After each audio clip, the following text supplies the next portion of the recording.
रूस ने तैयार किया है दुनिया का सबसे खतरनाक बम KA-B500S का नया वर्जन एरियल बम तैयार हो चुका है। सैटेलाइट के जरिए ऑपरेट हो सकता है KA-B500S और भीषण तबाही कर सकता है क्या 500S, जिसकी तस्वीरें भी इस वक्त सामने है। और डिटेल आइए आपको मैं दिखाती हूँ इस पूरे बम को लेकर क्या डिटेल्स आ रही हैं कि KA-B500S एरियल बम की ताकत क्या है। दरअसल विदेशी वॉर जोन में गेम चेंजर साबित होता है। बहुत बड़ी इंफॉर्मेशन ये आ रही है इसको लेकर कि विदेशी सैटेलाइट से भी कनेक्ट हो सकता है, GPS और ग्लोनेस सैटेलाइट से डेटा रिसीव कर सकता है। इसके अलावा बम में सैटेलाइट नेविगेशन रिसीवर मौजूद है और ग्लोनेस और GPS की मदद से स्पेस में सही टारगेट तबाह कर सकता है।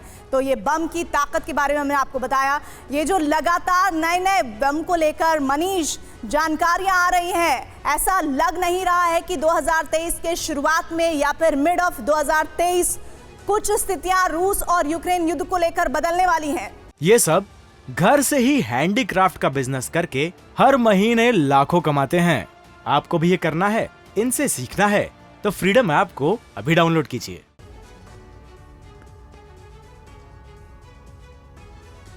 देखिए प्रीति, युद्ध क्षेत्र में कई महीने गुजारने के बाद जो मेरी समझ में आ रहा है कि कोई भी देश, चाहे वो हाइपरसोनिक मिसाइल बना ले या फिर न्यूक्लियर बम रखे या इस तरह के सैटेलाइट बम रखे, असली लड़ाई तो आपकी आर्टिलरी को लड़नी होती है। असली लड़ाई आप मिसाइल के जरिए लड़ते हैं, ड्रोन के जरिए, क्योंकि आज की तारीख में तो मुझे लगता है कि फाइटर जेट से कहीं ज़्यादा कारगर ड्रोन हो रहे हैं। तो वैसी स्थिति में मुख्य तौर पर यही देखने की बात है कि रूस और यूक्रेन का जो ये युद्ध है, जिसमें जेलेंस्की के दावे चाहे जो भी हो, क्रीमिया में मैंने काफ़ी समय गुजारा है, क्रीमिया में या क्रीमिया के आसपास रूस के रक्षा तंत्र को मैंने देखा है।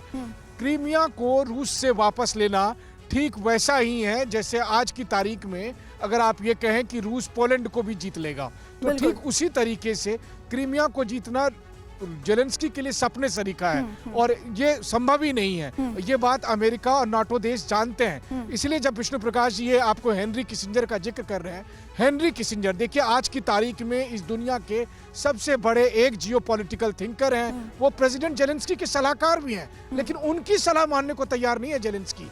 तो वो इसलिए क्योंकि जेलेंस्की को पता है जिस दिन युद्ध खत्म जेलेंस्की गद्दी से आउट, इसलिए जेलेंस्की को युद्ध करते रहना पड़ेगा।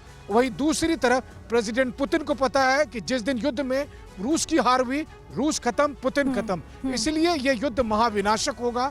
इस युद्ध में निर्णायक यही होना है कि जो बात है कि रूस हार नहीं सकता और यूक्रेन किसी भी कीमत पर जीत नहीं सकता है। यानी कि एक हारेगा नहीं, एक झुकेगा नहीं। और ऐसे में जो सबसे तबाही का मंजर झेल रहे हैं वो वहां उन देशों की जनता है जो इस वक्त सबसे ज्यादा परेशान है। ये सब घर से ही हैंडीक्राफ्ट का बिजनेस करके हर महीने लाखों कमाते हैं।